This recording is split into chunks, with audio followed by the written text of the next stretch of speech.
Nawala na. Recording. Okay, it's recording na ba, bro? I-edit ko na Started. lang 'to siguro. Recording has started. Okay, hi.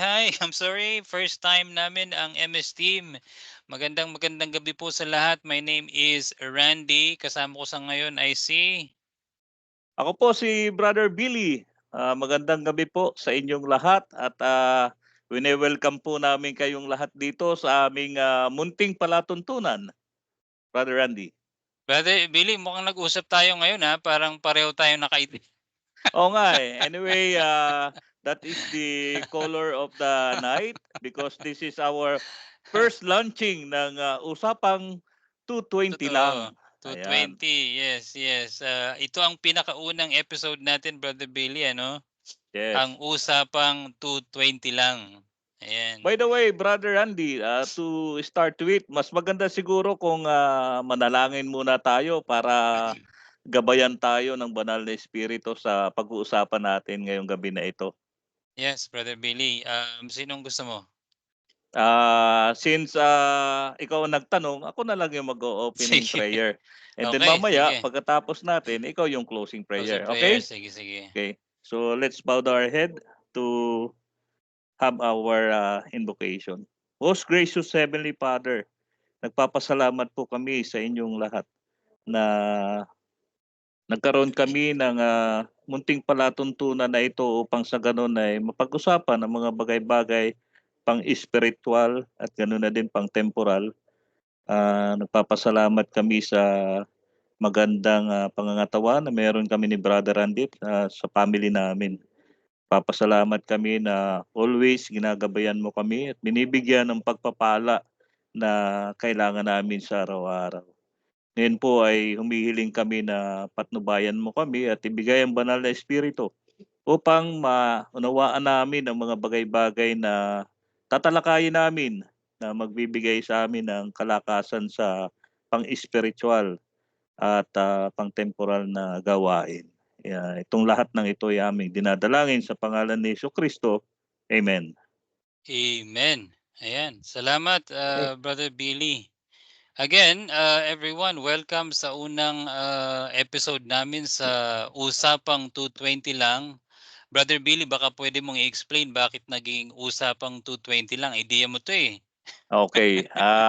Mga kapatid na makakapakinig nito at makakapanood, ang usapang 220 lang, ito po ay actually biglaan lang na naisipan namin. At 220 actually, kung babasahin mo mabuti, usapang 2 lang. Actually, ang 220 is parang a sort Number. of number. Pero pag binasa mo into number, usapang totoo lang. So, ibig sabihin, all the things that we are going to discuss today or the coming episode ay mga totoong usapan lang ito. Meaning, Mm, wala mm. po itong mga bola-bola o mga tag dito, parang mga sugarcoat na story. At hindi natin kini-claim, Brother Billy, na lahat ng sabihin natin dito totoo. Ano? Baka meron kaming masabing mali, masaya kaming itama nyo kung kayo man ay nanonood sa ngayon. Ano, Brother Billy? Hindi Correct. natin, hindi natin sinasabing perfect yung ating presentation tonight kasi kami naman po ay, kaya nga po pinamagatan ng aming palatuntunan na usapang totoo lang or usapang 220 lang kasi kami po ay nais lamang ng usapang totoo lang. Oo. 220. Ano, Brother Billy? Meaning, kung meron silang maiaambag, like Mm. pagtatama o Mm. anything, pwede silang mag-join, pwede silang magbigay ng comments. Tatanggapin natin yan kung gusto nilang magtanong. Hindi po natin sasabihin dito na walang kwenta yung mga tanong nyo. Lahat po ng itatanong nyo ay may kwenta. At pag-uusapan natin ng may magandang approach at hindi po kayo mahiya magsalita dito. Tsaka Brother Billy, bilang since napansin mo 'yan ano, naalala ko 'yung sabi ni Joseph Smith. Ang sabi niya na seek deeper into the mysteries of God. Ano, so counsel 'yan sa atin na tayo bilang mga Mormon o sa ating mga kapatid sa The Church of Jesus Christ of Latter-day Saints, we are being advised na talagang magsaliksik tayo, alamin ang totoo. Kasi sabi nga sa Doctrine and Covenants, whatever principles of intelligence we attain unto in this life, it will rise with us in the resurrection. So it's very important talaga na tayo bilang mga mananampalataya, mga naniniwala sa restoration, sa katotohanan na ay panumbalik, dapat tayo ay nagsasaliksik. So kaya ako talaga, Brother Billy, natutuwa ako sa episode nating ito. Lalo na yung title, Usapang Oo, 220 lang. 220 lang, ayan. Brother Billy, ano Madaming bang purpose madaming, nito? madaming nagsi-symbolize dun sa 220 ano, kasi Hmm, we can probably think na we have to offer 220 episodes, something like that, mm. or 220 Ang truths. haba pala, Ang Brother haba Billy, niyan, eh, nasa oo, isa 'di pa ba? lang tayo, Oo. 220. Oo, isa pa lang, eh, 'di may kumbaga may Oo, 2019 pa, something like oo. that. So ibig But meaning sabihin oo, mga kasama, matagal-tagal tayong magsasama rito ano. So kung yes, kayo man ay nakakapanood nito, kami ay, nakikiusap, paki-share na lang po ito sa inyong mga kaibigan. Kasi ang napag-usapan namin na dito ni Brother Billy, una-una sa lahat ano, kami po ay may mga trabaho. Disente naman po ang aming mga trabaho, hindi po namin kailangan 'to. Ngunit napag-isipan po namin na, at least sa ganitong paraan makatulong po kami sa, alam mo na mag-educate po sa well, since napag-usapan naman na natin yung education, yung purpose ng ano, ng, ginagawa natin, Brother Billy, ano, just to educate, every Mormons. Kung ayaw mo man tawagin kang sa nickname na Mormon, ang purpose nito is to educate all members of the Church of Jesus Christ of Latter-day Saints and other splinter group na ano na nasa Mormonism, ano, Brother Billy. Do you agree, yes. Brother Billy? Yes, I agree, Brother Randy. Mm, Another purpose dito is, magbigay tayo ng mga kaalaman, especially in terms of history. Ano ba mm. ang nangyari? Kasi itong mga history ay napapansin ko sometimes is, madalang na ito pag-usapan. Ay hindi na natin Especially actually napag-uusapan, Brother yes, Billy, sa yes. ano, Sunday school. So sometimes, we cannot proceed or pursue to the future without studying our history. And, from that nako-connect natin yung mga bagay-bagay. Kasi may mga katanungan na minsan, kapag binalikan natin ang kasaysayan, ito ay nagbibigay sa atin ng mas mabuti at mas klaro na kaalaman sa atin. Ayan. Yes, exactly, So Brother Billy. In addition to that, Brother Billy, since napag-uusapan din naman natin yung talagang main purpose nito, ano, ano man po ang masabi namin dito sa inyo pong mga nakakapanood nito, ano man ang masabi namin dito, kung ma-offend man po kayo sa sasabihin namin, I'm sorry, ngayon pa lang po ay humihingi na kami ng paumanhin. Dahil unang-una sa lahat, hindi po talaga yun ang aming objective. Ang objective po talaga nito is to educate yung ating mga mahal na kapatid sa The Church of Jesus Christ of Latter-day Saints, and at the same time yung mga ano, mga taong kino-consider nila na Mormon sila, ano, Brother Billy? yes, and, it doesn't mean na, ah, panghihinain natin yung mga pananampalataya nila o Hmm, iisipin na mag-resign kayo o umalis kayo umalis, sa simbahan. oo, No, gano'n. we're not, run after that. Ang gusto Hmm, namin mapalakas yung pananampalataya niyo, maging strong yung pananampalataya niyo. At kung meron man kayong narinig na kakaiba, ay mm, mm, pag-aralan niyo. You mm, have to research it kasi sinabi naman sa scripture, 'di ba, na mm, know the truth and, because of that truth, you will be set as free do sa right. katotohanan na 'yon. Right, right, Brother Billy. Tsaka, to be honest, Brother Billy, importante talagang maintindihan ng tao na una sa lahat, ang objective talaga dito ay hindi para sirain ano man ang mga paniniwala nila, 'no? Yun na nga, paulit-ulit natin binabanggit ang main purpose talaga nito is to at least educate, makatulong tayo sa ating mga kapatid na maintindihan pa yung mga topics na hindi natin pinag-uusapan sa Sunday school. Kasi ako, personally, based sa aking experience, iba yung mga napag-aralan natin sa Sunday school sa realidad, lalong-lalo na sa kung ano Yes, yung nasa record natin sa history, ano. correct, Nabibigla na lang tayo sa mga information, ano. Hindi naman natin kasalanan na nalaman natin yung mga information na 'to. correct. But at the end of the day, kung meron kang nalaman na sa palagay mo ay makakatulong sa iyong kapwa, sa tingin ko I-share. isang pagiging makasarili na ikimkimin mo lang 'yan sa sarili mo, Brother Billy.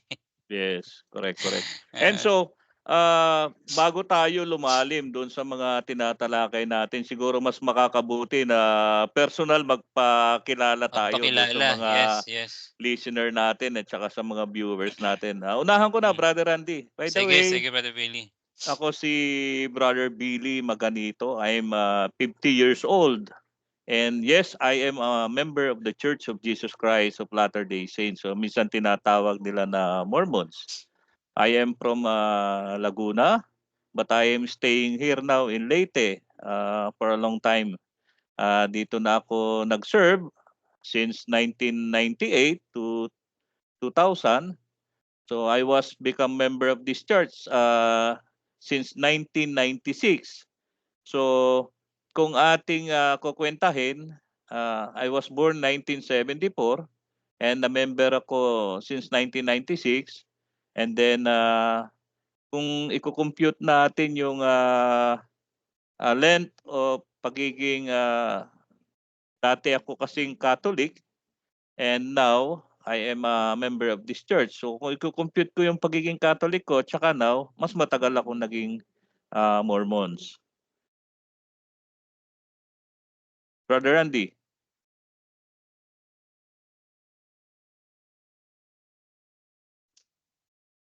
Brother Andy, nawala ka? Brother Billy, I'm sorry, bigla akong na-cut. Oo. Rinig mo, So, rinig mo? oh yeah, yeah, okay na. Yeah, yeah, I'm sorry. Okay, so asang part ka na, Brother Billy? So yun, nagpapakilala ako. Sabi ko, I become a member of this church more than na naging member ako sa dati ko na religion. Kasi dati ako na Roman Catholic since 1996. And then since 1990, Ikaw ba ay panatikong Katoliko, Brother Billy? oo naman, fanatic Ah, fanatic Catholic ako that time. Kasi kung hindi mo na tatanong Brother Randy, yung nanay ko mismong CWL, Catholic Women's oh. League.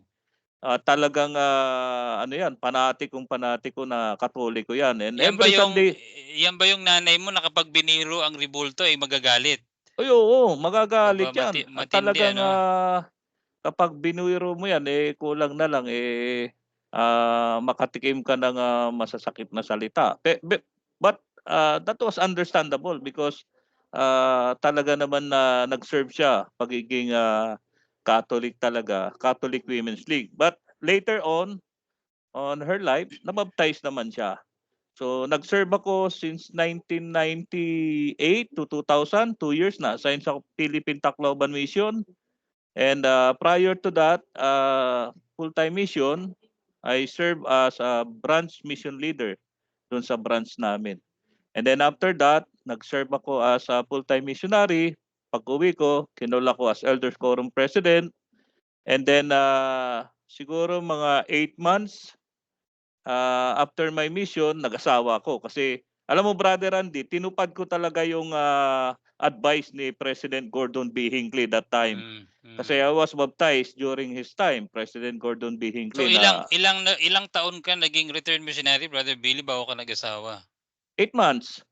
8 months, ang bilis, Oo, 8 ah. months. Oo, 8 months talaga kasi yung advice nun, pagka-return missionary dapat mag-asawa ka agad, eh. Mm, So mm. though it is very challenging ano, kasi though nag-graduate na ako sa college and then wala pang trabaho, pero because of the support of my family, nagawa ko naman yun na may sakatuparan yung pag-aasawa as being a return missionary. Kasi yun, ang paniniwala ko talaga noon, Brother Randy, is that talagang sumunod kung ano yung advice ng mga prophet natin. Hmm, hmm. And yun, nag-asawa ako, and then, by and by, pero challenging yung Brother Landy.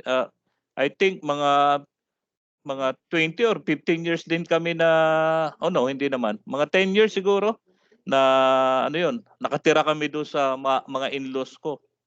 Hmm. Kasi talagang bago pa lang din talaga nagtrabaho, nag-iipon, something like that, may mga bata. So, but anyway, to cut the story short, naging okay naman. And Hmm. then now, nagtrabaho ako, nakapag-retire na ako sa Coca-Cola as a territory sales manager, and ngayon nagpo-focus naman ako sa isang land-based recruitment agency for almost 5 years na din. And so far okay naman yung income, nakaka taguyod naman sa family. Meron akong 3 anak, Brother Randy. Yung panganay ko ay nag-serve sa Philippine Davao Mission, yung babae. And then Hmm. yung dalawa, nag-i-schooling pa. Yung isa is Bachelor of Secondary, ano ba yun? Civil Engineering. And then yung Nice. isa naman is grade, magi-grade 10. So, I serve different calling na sa church. Naging branch president ako for 2 times. So, doon sa lugar namin sa Laguna. And then nung dito sa Leyte, nung bago-bago pa lang na kumbaga nagiging established yung mga simbahan natin dito, kasi during those time mga branch pa ito, wala pang ward dito, but Hmm. we are the one na call for that calling. So yun, 28 years na ako na member sa simbahan, and I believe with all those learnings and experience about the church, masasabi ko na may mai-share naman ako kahit papaano, especially do sa mga bagong convert nung simbahan. Yes, Nice. we are convert 1996. So ikaw, Hmm. Brother Randy, ano naman yung Well, may kukuwento mo? actually nag-enjoy ako sa story mo, Brother Billy, kahit maiksi, sa totoo lang kahit magkuwento ka siguro isang, ay mga 2 o 3 oras, okay lang ano. Yeah, well ang kwento ko naman, Brother Billy, ay, ako simula bata member na ako. Eh, Nakapag-seminary, Hindi, institute. born in the covenant ka ba? Hindi, technically hindi ano, ako ay Okay. naging member siguro, pero yung family ko batang-bata pa ako nun, member Ah, na sila. Bale ang mga parents ko nun na binyagan sila, mga mga siguro, sabihin na natin mga 5 years old ako. Pero ako ayun. technically nabinyagan ako mga 12 years old ako. Oo, So primary age. Okay. primary So age at dinaanan mo lahat ng dinaanan ng ko 'yan, Brother Billy. Dinaanan yun. ko rin yung mga panahon Oo, na talagang enjoy na enjoy ako sa mga activities sa youth. oo, Wala talaga akong pinapalamas diyan, Brother oo. Billy. Talagang super active ako diyan sa mga activities na 'yan. Sa seminary, nag-seminary graduate ako, and then pagdating ng excited ako no'n, Brother Billy, na dumating ako sa age na puwede na akong makapag-mission. Hanggang Mm. sa'yo na nga dumating yung time na nakapag-mission ako. Tapos nung Anong nag-mission year ka ako, nag-serve? 2000 to 2002. Angeles 2000 to Mission, o 2002. kamusta sa mga kapanood nito, mga ka-mission ko, Ah, lalo na sa ah, mga ka-batch ko. nauna pala ako nag-serve sa iyo kasi Nauna ka, 1998, 2000 ako. nauna ka, Brother Billy. Okay, Ako okay. 2002, December ako pumasok nung MTC no'n. So, kamusta sa Okay. mga ka-mission ko at lalo sa mga ka-batch ko, Hi. 'Yun, so nag-mission ako, Brother Billy, and then after nung mission ko, pag-uwi ko, nag-aral muna ako no'n sa Oo. Laguna. 'Yun ay school na ang tawag nito na hindi ko rin naman natapos, Electromechanics Technology. Oo. Hindi ko siya tinapos kasi talagang super walang-wala ako no'n, walang Hmm. pang-suporta sa pag-aaral. So, imbes na tapusin ko 1 taon lang, tapos nagtrabaho na ako no'n. Oo. So, sa pagtatrabaho ko nag-umpisa ako do'n sa sa pagbebenta ng mga encyclopedia, Brother Billy. Naranasan ko 'yan. Wala pang Encarta no'n, Nagbenta ako niyan, hindi naman sa pagmamayabang, nag-top agent ako diyan sa pagbebenta Oo. ng encyclopedia kasi yung alam mo na yung mga natutunan natin sa mission, ginagawa natin 'yan Oo. araw-araw, bahay-bahay. Kaya mas advantage ako sa mga Ah, kasama ko. actually, Brother Randy, 'yan yung isa ng mga blessings na ibinigay sa atin ng, Oo, pagse-serve sa, full-time mission natin na totoo 'yan. ano 'yun, kumbaga na-develop yung, ano din kumbaga Self-confidence, oo. confident, oo. Oo, oo. 'Yan 'yun na Yung natutuwa nga ako no'n, Brother Billy, nung time na 'yun kasi yung mga kasama ko parang tatakot na takot kumatok, eh. Sabi ko, dito ako nasanay, 2 taon ko ba naman ginawa 'to, eh. So, katok lang ako ng katok nun. So, sa ano, yung sa to make the story short, yun nga, nagtrabaho ako diyan hanggang sa Oo. from that experience ay nagtrabaho din ako sa Scholastic, company o sa mga hindi nakakilala ng Scholastic, ano 'yan, yung 'yan yung company na nagbebenta ng Harry Potter books, ayan. So, Hmm. na-assign ako din sa mga school as a merchandiser. So, tapos after niyan, nagpamilya na ako, nag-asawa ako noong Ayun. 2007. After after ano, Ilang after months? hindi, umuwi ako 2002, eh. So, taon, Brother Billy. Taon din, inabot ka din Oo, ng mga taon. 4 na taon 4 na taon, bago ako nag-asawa. So, ang hindi ka nakinig kay President Gordon B. Hinckley. hindi, pasaway ako, Brother Billy, 4 na taon muna. Tapos yung ano, yung nag-asawa ako 2007, yung misis ko ay returned missionary din. RM din, Tapos after naming ikasal sa Philippines Manila Temple noong hmm, 2007, nabiyayaan kami ng asawa ko ng 3 anak. hmm, 2 lalaki at saka 1 babae. Yung hmm. panganay ko ay napaka-talented at, may YouTube channel nga yun, bro, na Ang nasa panganay mo lalaki, 'di ba? lalaki yung Okey, panganay okey. ko, oo. Yung YouTube channel niya, bro, nasa magti-300,000 subscriber na, so Wow, kumikita na ang YouTube niya. So good. kaya hinahayaan ko lang siya sa talent niya, na i-share niya naman ang talent niya. But anyway, nabiyayaan kami ng 3 mga mababait at, mga talented na anak. Okey, Tapos ako naman ay nag-serve sa mga iba-ibang calling sa church, Brother Billy. yeah, Naging branch president ako dito sa Morong yeah, Rizal. Originally from Bicol ako, sa mga ano, sa mga magtatanong dito, from Bicol, oo, Albay. Tapos noong 2017, Brother Billy, medyo nagkaroon ako ng tinatawag na, ang tawag ng iba faith crisis, pero ako hmm, hindi ko tinatawag na faith crisis 'yun kasi hindi naman naging crisis yung pananampalataya ko sa Diyos. Ako lang correct, ay correct. nagkaroon ng mga question na, ah, sa tingin ko importanteng sinasagot. Oo, So doon na nag-umpisa yung journey ko, Brother Billy, kaya kumbaga sa yes, medyo nag-iba na yung views ko. But at the end of the day, para lang sa mga kaalaman ng lahat, ano, technically hindi po ako member ng The Church of Jesus Christ of Latter-day Saints. Just to be honest with everyone, ano, ako po ay nag-resign sa church taong 2018. At hmm. siguro mas makikilala nyo kami or makikilala nyo ako kapag pinanood nyo yung mga susunod na episode namin. Oh, But isa ako po ay 'yan nag-resign. Brother Randy na, isa 'yan dun sa lalabas na puwede natin Mm, pag-usapan. yes, yes, This yes. will be another episode mga Another ka episode, yeah, yeah. ka-listener and ka-viewers out there. And Brother Billy, just to be clear, hindi porket sinabi ko na nag-resign ako ay inaaya ko po kayong mag-resign or lumabas sa Ayun, church. okey. I beg you, ako po ay nagmamakaawa. Kung pwede lang lumuhod sa harap po ninyo ay, 'wag po kayong aalis sa simbahan. Ako po ay nag-umpisang, magsimbang muli sa church Yes, noong correct. nakaraang taon, para lang po sa inyong kaalaman.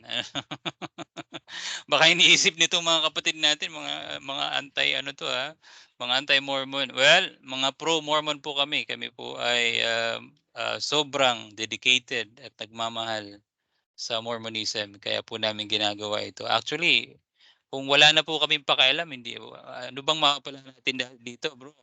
Oo, correct, correct. Ah, sa mga mahal natin na Brother Randy, sa Mm, mga mahal natin na viewers and listeners, ako po ay te-testify na si Brother Randy ay, in terms of, faith and belief kay Jesus Christ, sa ating living prophet na si, Prophet Joseph Smith, ang totoong propeta natin, ay, hindi po nababago yung, pananaw niya at, isa pong, patotoo dito kung nagbago siya ng pananaw, hindi kami magkakaroon ng ganitong klase na collaboration. ayan, Kasi, Brother with Billy, yes, maidugtong ko lang ano, mai-share ko oo, na din ang testimony ko na ako, kung tatanungin niyo po ako ano, kung maaalala niyo si Jesus Christ noong nagalit siya sa mga merchandises sa harap ng templo. hmm, At ang sabi po niya, kahit na yung templo noon ay sinusupervise ng mga corrupt priest, pero tinawag pa rin ni Jesus Christ yung templong yun na my Father's house. So ako po, kung ako po ay tatanungin niyo, naniniwala po ako na ang simbahan ay totoo. Ngunit, subalit, hindi porket tayo po ay nasa totoong simbahan, ay lagi pong in favor ang Diyos sa atin, Brother Billy. correct. Kumbaga feeling natin, kumbaga komportable tayo na porket tayo ay member ng The Church of Jesus Christ of Latter-day Saints, feeling natin, laging in favor ang Diyos sa atin. Correct. Tinuro na ito sa atin ng history, Brother Billy, kahit sa scripture, paulit-ulit lang, Brother Billy. Maalala natin ang Israel, chosen people, ano? Pero Correct. tingnan nyo ang nangyari sa kanila, walang nagawa yung pagiging chosen people nila. They were Correct. scattered dahil sa wickedness po nila. Yes.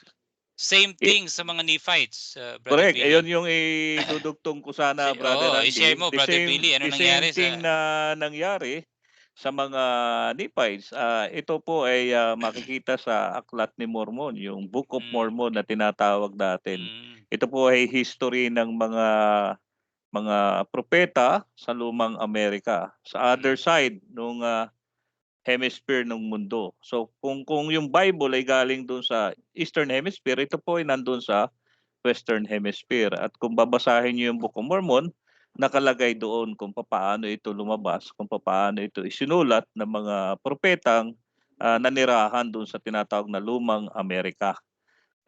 Napakaganda po ng story at, ako I would suggest kung meron tayong mga viewers, listener na, nag-i-interest magbasa ng Book of mm, Mormon, napakaganda pong book ito na kukulab dun mm, sa Bible natin, Old and New Testament at saka sa Book of Mormon. By the way, mm, kaklaruhin po namin, ang Book of Mormon ay hindi lumabas para kontrahin ang sinulat ng mga propeta natin sa Biblia. the Ito po Bible, ay lumabas, another testament of Jesus Christ to support yung teaching ni Jesus Christ dito sa Old and New Testament, and then yung mm, Old and New Testament to support naman yung dito sa Book of Mormon. So, they go hand in hand po. Hindi po nagkukontrahan ito. Kasi taliwas ito doon sa iniisip ng iba, especially doon sa mga ibang sekta ng relihiyon na ang Book of Mormon daw ay, against sa Bible. Actually, hindi po. mm, At sinasabi nila ang Diyos ng mga, Mormonism ay si Mormon. Hindi po actually, isa po lang siyang mm, propeta. mm. Ang Diyos po namin ay si Jesus Christ at si Heavenly Father. Naniniwala po kami diyan.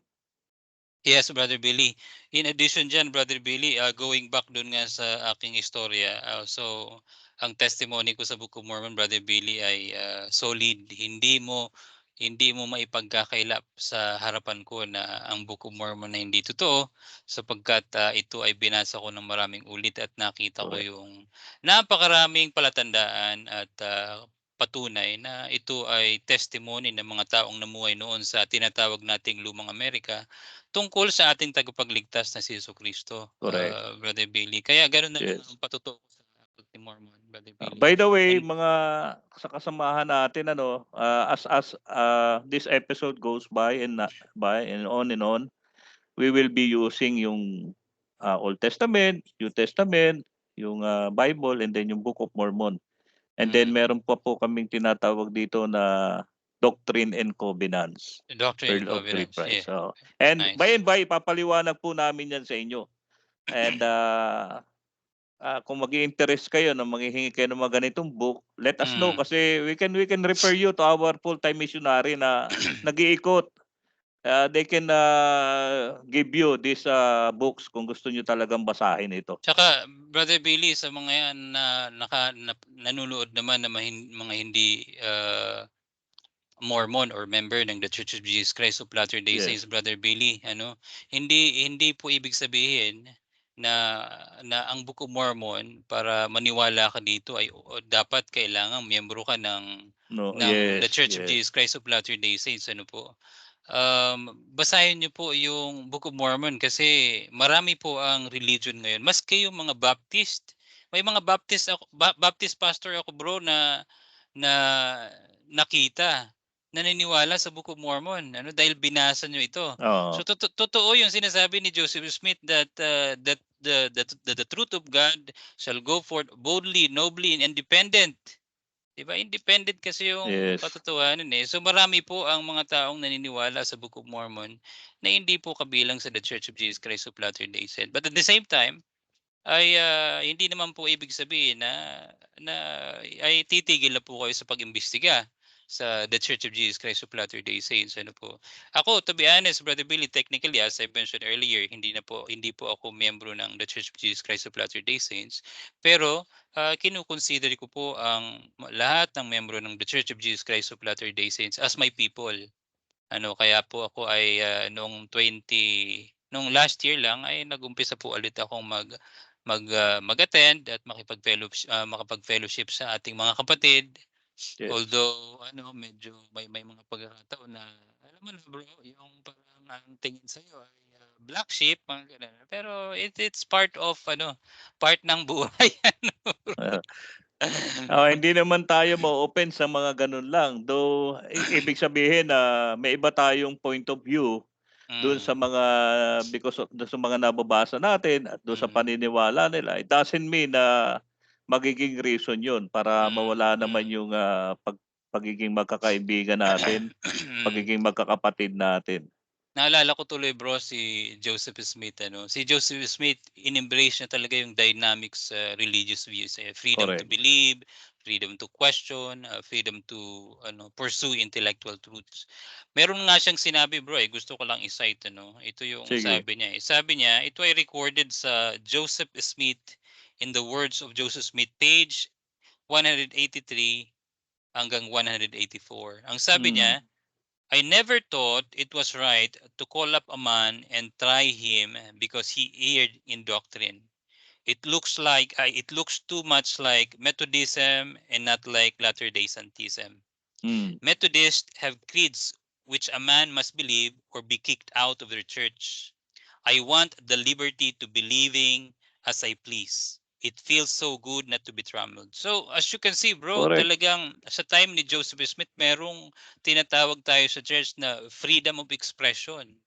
Yung hindi si Joseph Smith mismo ang nagsasabi na once na meron kang doctrinal question or meron kang mga katanungan You sa are free to lalong-lalo na ask. Oo. At So, yung tipo na hindi magiging masama yung tingin sa'yo kapag mm, nagtanong ka noon kasi, mm, ah, kailangan natin ng enlightenment, 'di ba? mm, mm. So, nagtataka nga ako do'n minsan sa ibang tao na nagtatanong tayo, parang ang tingin sa atin ay, anong tawag do'n, Rebelde. kakaiba, rebelde. Rebelde, O pasaway, tipo mga na gano'n. iisipin na ito si brother maganito ay nag-a-apostate, Mm, something like that.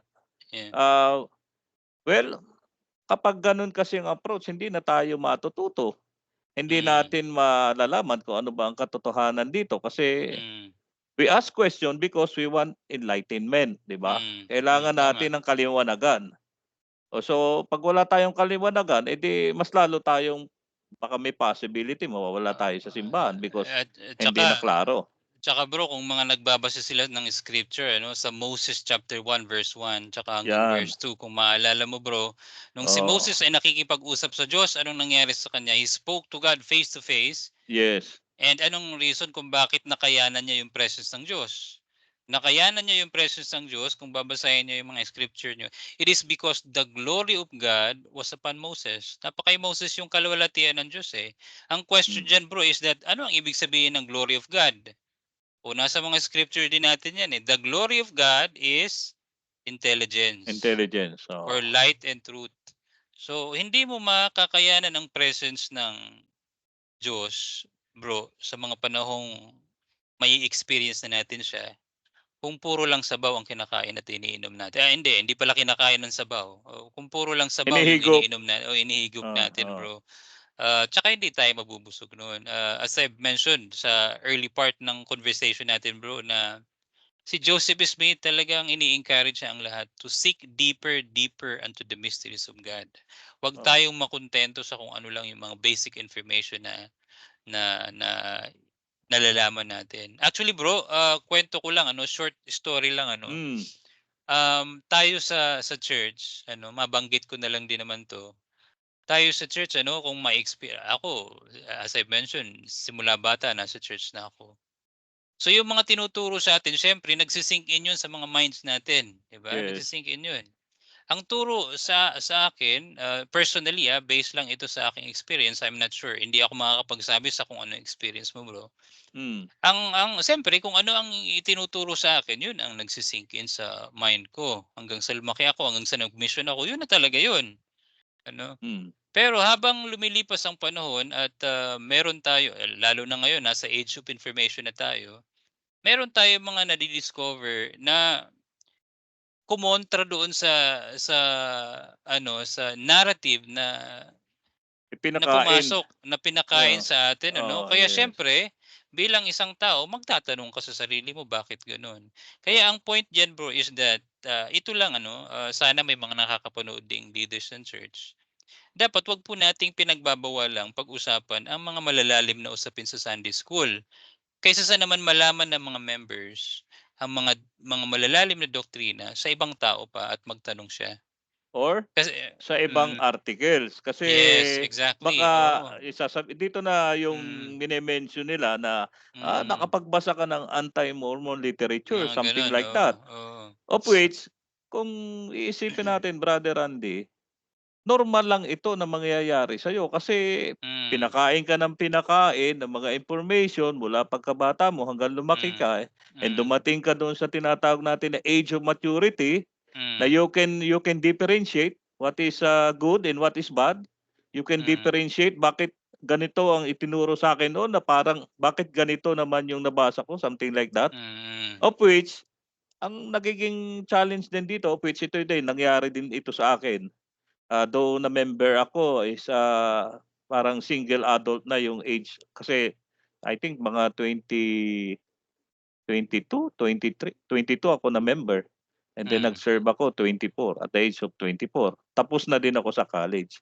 So, though at that age, hanggang dumating sa age ko ngayon na 50, hmm, hindi ko ano 'yun, noon talagang nakita ko na okay, okay, okay, okay. But hmm, there's a certain period of time na nakita ko na bakit gano'n? So, dumating yung punto na nagtatanong ka hmm, doon sa mga doctrine na pinakain ng hmm, pinakain sa'yo. tama, And then tama. doon sa mga information na binasa natin, of which written naman ito, teaching man ito ng mga naging dating mga propeta din.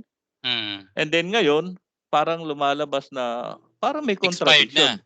Parang Oo, expired parang na, expired na ano 'di bro. ba? So yun So, bro ano, going back dito sa pinag-uusapan natin. So dito po sa episode na aming tatalakayin, pag-uusapan po natin dito yung mga topic na hindi natin naririnig sa mga Sunday school ano. And, as I've mentioned, going back sa nabanggit ko kanina, sana ho ay 'wag po kayong ma-offend kasi sabi nga po ni Ruben Clark bro, sabi oo, niya, yes. "If we have the truth, it cannot be harmed by any investigation. But if we Unless don't have the truth, it ayun, ought to be harmed." So, gano'n lang po siya. Kung sa tingin po natin, hindi siya totoo, then 'wag po nating i-absorb. Kung ngayon naman ay sa tingin po natin, totoo siya, then sa tingin ko po, kailangan po natin siyang i-absorb kasi ang repentance bro, ang requirements niyan is knowledge. Hindi ka magre-repent kung wala kang alam na yung bagay correct, na ginagawa mo ay mali. Correct. So, yun yung nangyari nga sa mga Nephites ano, kahit na chosen people sila, eh, walang nagawa yung pagiging chosen people nila, Oo, na-destroy sila. And bro, lastly, yung time ni Joseph Smith, 'di ba? We are being condemned. Nasa mga Doctrine and Covenants natin 'yan eh. We are being oo. chosen, eh, nasa true church tayo, pero remember, we are Because being condemned. oh, Na-condemn tayo dahil sa ating pag iniquity. o other than iniquity is itinuring natin yung Book of Mormon ng lightly. Parang wala Hmm, lang ano, pero kung talagang pag-aaralan natin mabuti, kadalasan kasi sa atin, minsan yung Book of Mormon natin inaalikabok na lang bro, hindi na binabasa 'no? oo. Eh, alam mo yung naging observation ko dito, Brother Randy, kasi Hmm, ako naman ay naging, Sunday school teacher, naging din ako hmm, Sunday school president. Kasi siguro ito yung, bunga nung pagkakaroon natin ng, tinatawag na program na hmm, manuals. Kasi hmm, yung manuals natin actually paikot-ikot lang 'yan, eh. Though nare-revise ng kaunti, pero gano'n pa rin kasi, program yung discussion, may mga hmm, certain topics et cetera, may mga tanong-tanong and then yung sagot-sagot nandun na din. I think meron kasi per my observation, meron kasi na mga question in mind na lumalabas during the lesson ng Sunday school. Halimbawa, na kapag itinanong mo at wala doon sa manual, parang hindi 'yun napapansin, hindi 'yun nabibigyan ng, tuon ng isang teacher. Lalo na kung halimbawa yung teacher is talagang focus talaga siya doon sa manuals at, hmm. by the book siya te-teach. So 'yun yung isang nakikita ko na kailangan siguro dapat i-improve ito. Yeah, at saka yun na nga bro ano, kung sa umpisa pa lang tinuturo na natin yung kung ano talaga ang mga nangyari noon sa history ng church, eh, at least ngayon ay, hindi na natin yun tinatanong. Kasi kaya naman ang tao nagtatanong is dahil iba yung nalaman niyo noon sa kung ano yung mga information na lumalabas ngayon. Correct. At yung mga responses naman ng church tungkol dito sa mga issues na 'to ay lumabas lang kung kailan na madi-discover ng mga tao na meron palang ibang mga bagay-bagay na hindi nila alam noon ano bro. Pero And then, sorry to say, Brother Randy, kasi 'pag nagtatanong tayo, especially sa mga leaders, hindi naman ako against sa leaders ano.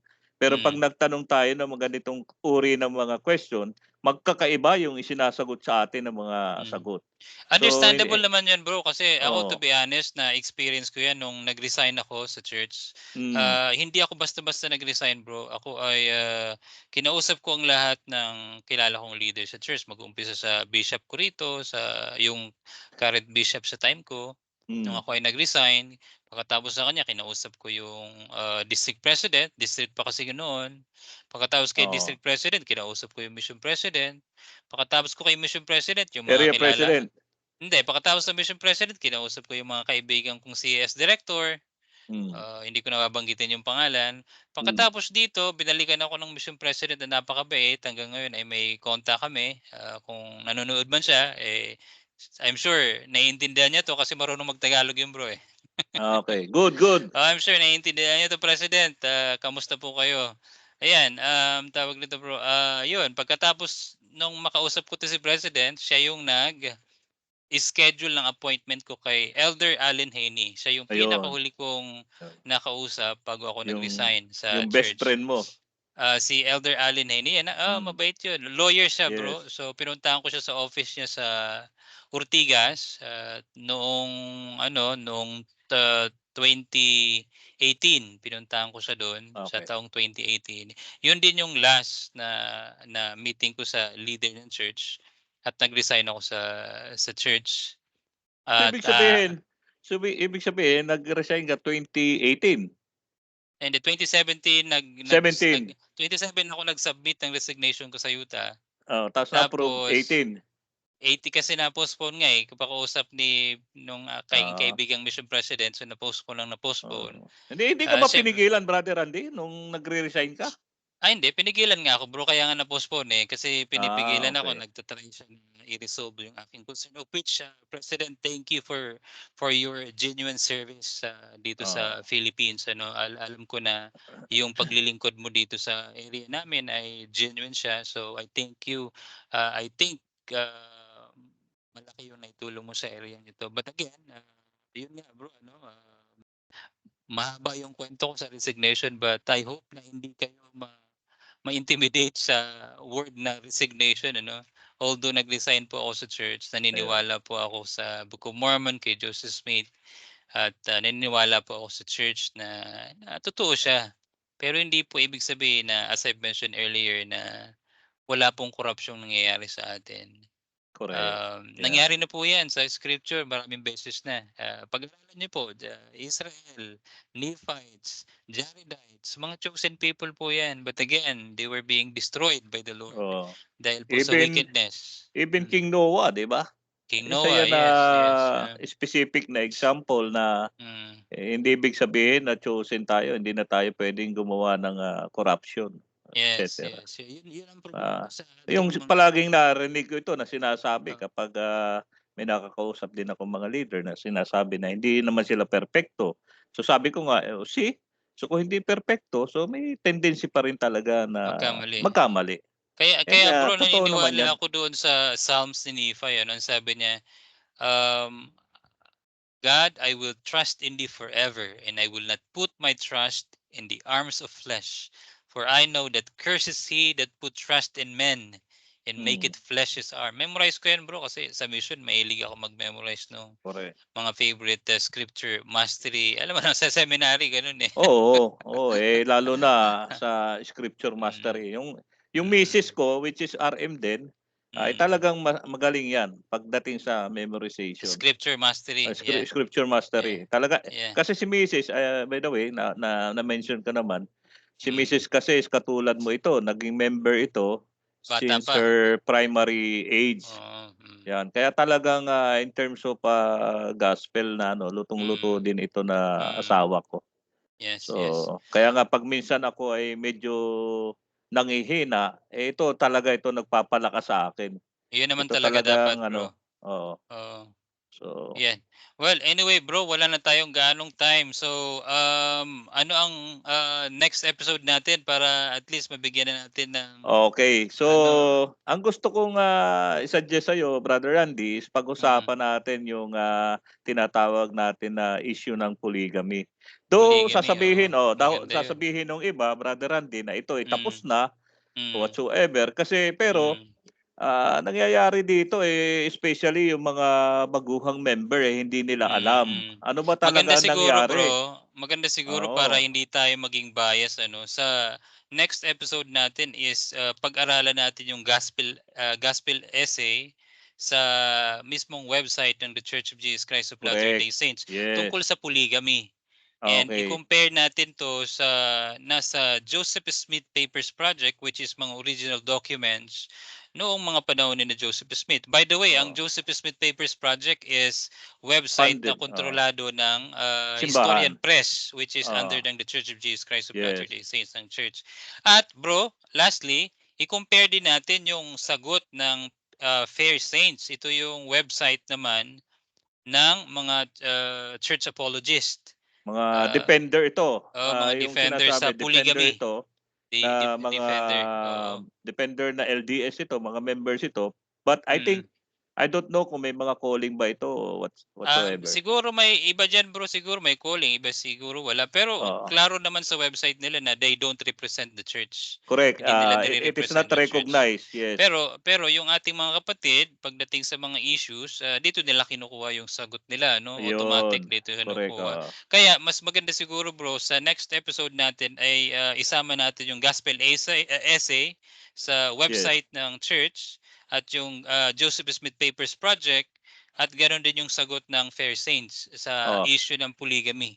Hihimayin natin, Brother Randy, Mm, hihimayin mm, natin yung mga source, information natin.